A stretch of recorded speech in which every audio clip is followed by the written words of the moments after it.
الحمد لله و الصلاة و السلام علی رسول الله. اما بعد، برادر سوال کرده اند که با ما دلیل را ذکر بکنید که خوردن خر وحشی را حلال کرده یا مباح کرده باشد، یا به عباره دیگر دلیل حلال و مباح بودن گوشت خر وحشی از کجاست؟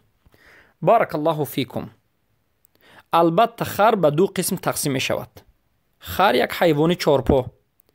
خر وحشی قسم اول خر وحشی که زندگی می کند در جایها و منطقه های مخصوص، و خر اهلی که مردم در خانه هاشون نگه می دارند و استفاده می برند برای پیشرفت زندگی خود در بعض مسائل، کشانیدن بار یا کار دیگری. البته خر وحشی گوشتش مباح است و حلال است، اما خر اهلی گوشتش حرام است و خوردنش جایز نیست. دلیل حلال و مباح بودن گوشت خر وحشی این حدیث است که امام بخاری و مسلم روایت می کنند در کتاب صحیحشون. حدیث متفق علیه است، یعنی درجه بالاترین حدیث.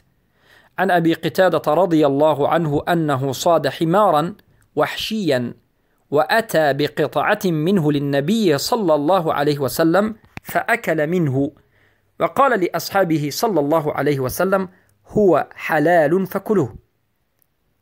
این حدیث در کتاب امام بخاری و مسلم آمده است که ابی قتاده رضی الله عنه یک خر وحشی را شکار می کنند و از همین خر وحشی یک قطعه گوشت را، یک پوقه گوشت را به نزد رسول اکرم صلی الله علیه و سلم می آورند.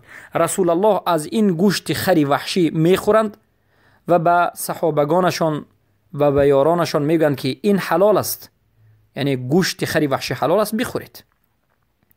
پس این نص صریح و واضح است. بارک الله فیکم. و این چنین ما یک قاعده داریم: الاصل فی الاشیاء الاباحه الا ما يدل الدلیل على تحریمه. اصل تمام چیزها حلال است تا همون زمانی که دلیل ثابت بشود و این چیز رو حرام بکند. پس اما خوردن خر اهلی حرام است. مثلا در تاجیکستان خرهای اهلی زیاد است. امروز خطایی ها، کتایسا آمدن، البته بسیاریش رو خوردن، اما برای مسلمان خوردنش حرام است.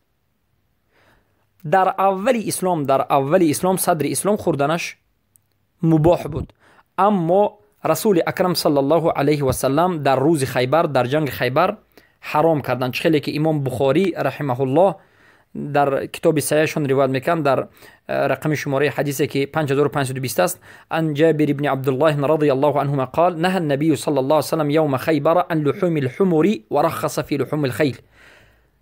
از جابر پسر عبدالله رضی الله عنهما روایت شده است که گفت رسول اکرم صلی الله علیه و سلم در روز خیبر از خوردن گوشت خر اهلی حرام کرد، اما خوردن گوشت اسب را اجازت دادند.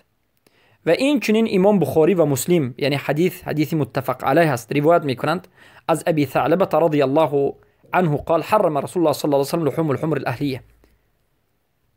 از ابی ثعلبه روایت است که میگوید رسول اکرم صلی الله علیه و سلم گوشت خرهای اهلی را خوردنش را حرام کرده است، و این هم حدیث متفق علیه است. پس بارک الله فیکم. محمد بن عبدالبر میگن که لا خلاف بین علماء المسلمین اليوم فی تحریمها.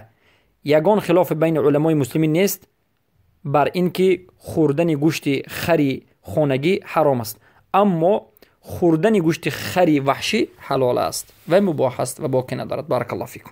و این چنین خوردن گوشت اسب هم حلال است. بارک الله فیکم.